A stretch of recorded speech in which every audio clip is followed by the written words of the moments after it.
Good afternoon. We're going to take a few minutes to talk about Thomas Jefferson and the influence that he had on the founding of the country.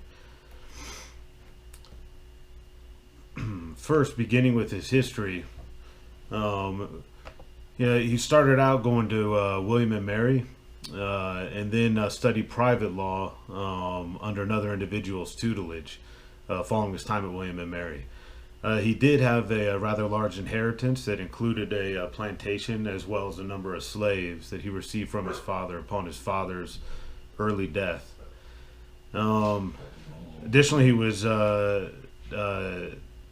selected as a delegate from the state of Virginia, or from the colony of Virginia, to represent Virginia in the Second Continental Congress.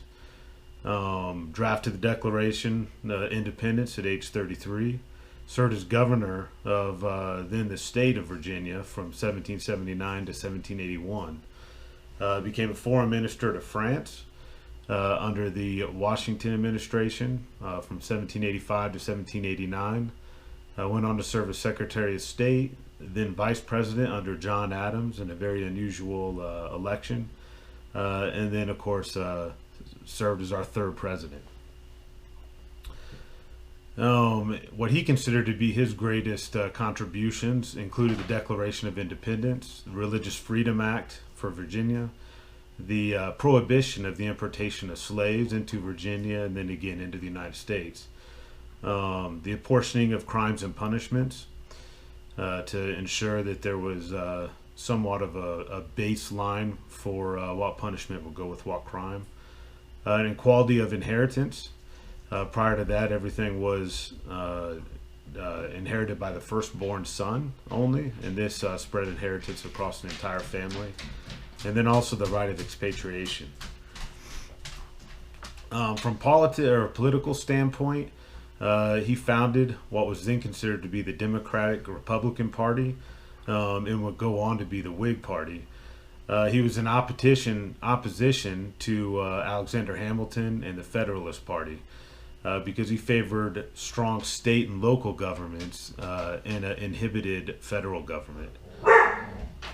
He demonstrated acknowledgement of man's trend to tyranny and power, which we'll talk about here in a few minutes.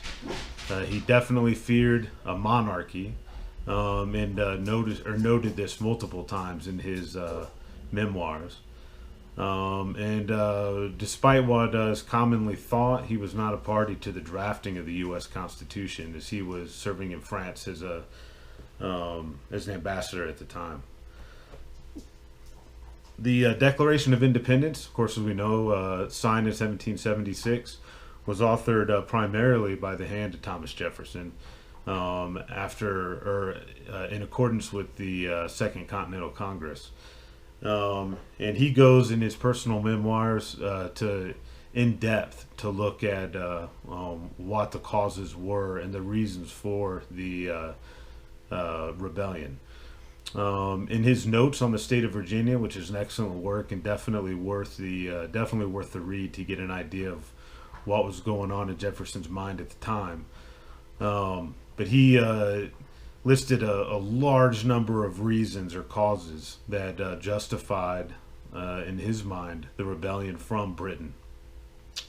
This list included numerous topics, including taxation, but also the usurpation of the judicial system by Britain, and more and more limitations on the actual freedoms of the colonists, which they considered themselves to be self-governable, which is also very different from the other English colonies at the time, as well as the Spanish and Dutch and French colonies.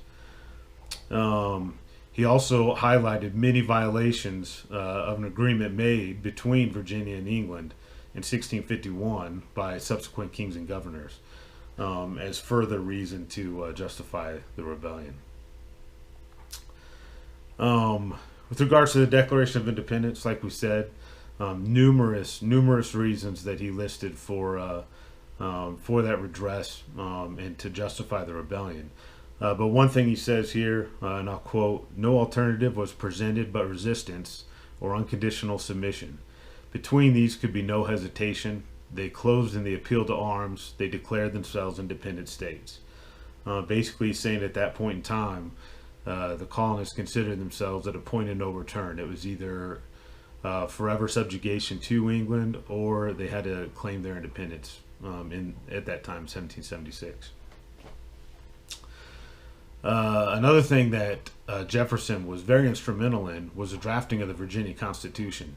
And this is very important as it formed basically a somewhat of a baseline, but served as an object lesson for the future U.S. U.S. Constitution.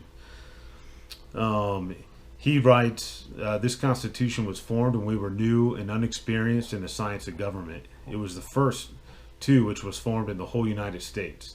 No wonder, then, that time and trial had discovered very capital defects in it.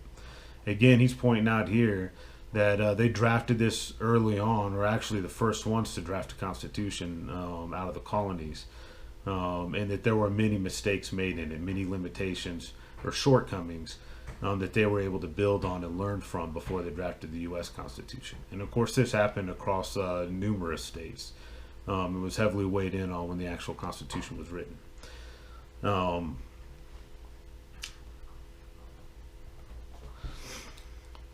Getting a look into the mind of Thomas Jefferson, which of course in history is a very difficult thing to do, to look back and understand the reasons for the reasons individuals did what they did, the mindset behind it.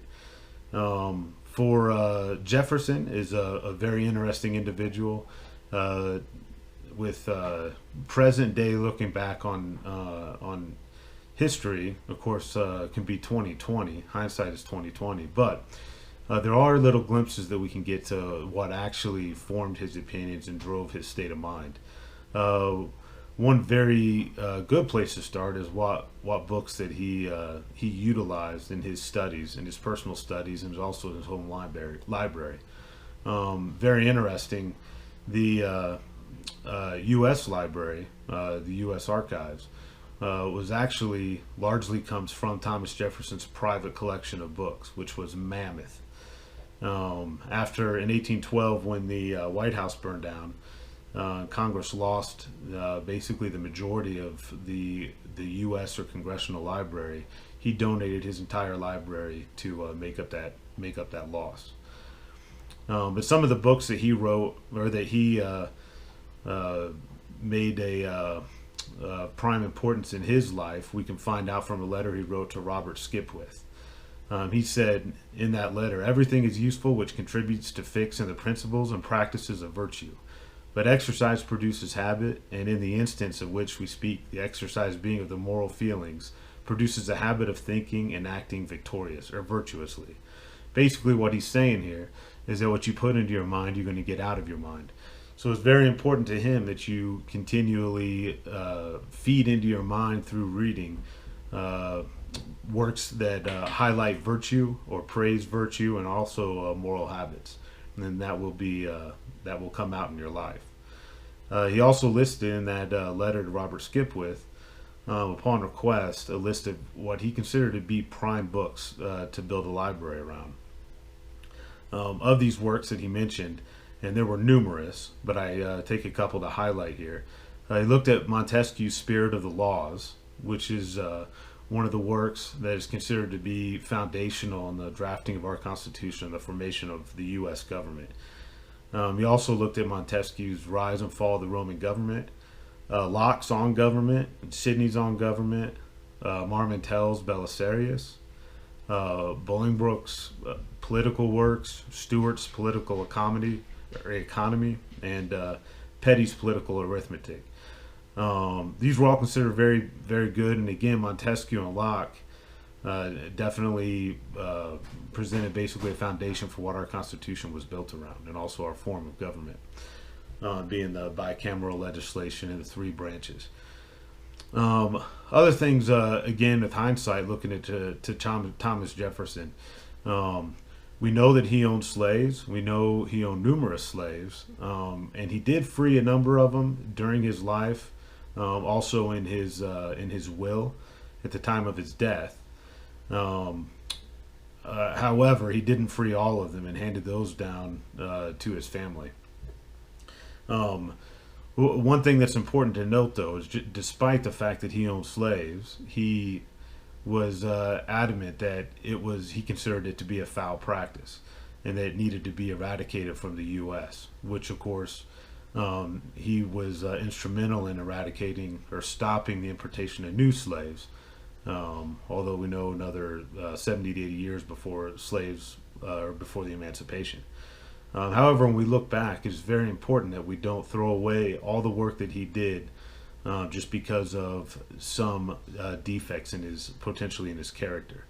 What he gave to the country with the Declaration of Independence should not be overlooked just because of his being a slave owner. Furthermore, it's a very interesting note in his earliest draft of the Declaration of Independence.